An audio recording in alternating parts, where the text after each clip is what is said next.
Strong-willed children or oppositional defiant children are often children who are, they don't like authority. They don't like being told what to do. They want to stand their ground. Let's read the technical definition. A strong-willed child describes a child who is highly determined and resists external control. Oppositional refers to patterns of defiance or resistance to authority. They're often associated with oppositional defiant disorder or ODD.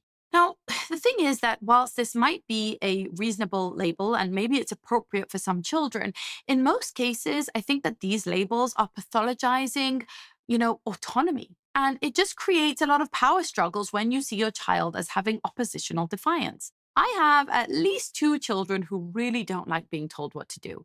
They are fiercely independent. They are strong willed. They want to decide for themselves. They want to have a say. They want to have the last word. They want to talk back to you. They want to say, no, we'll do it differently. They want to be contrarian. And that is, in my opinion, a lot more about their temperament than it is a disorder.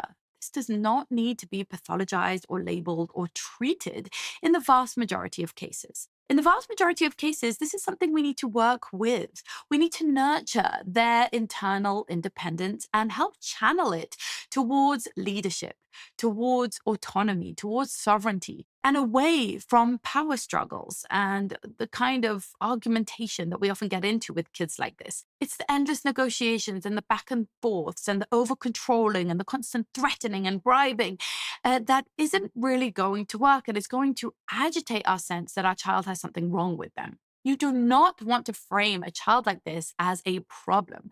You want to frame them as someone who is developing their independence, who has a point of view, who has a backbone and a spine, who stands up for what they believe in, who speaks truth to power, who stands up to authority. And those are all really good qualities, but they do need to be softened and channeled. They still need to learn to respect their elders. They need to learn manners. They need to learn patience. They need to learn to regulate themselves and to calm down, right? These are things that they need to learn. That's called parenting. This is a child who needs guidance, not a diagnosis.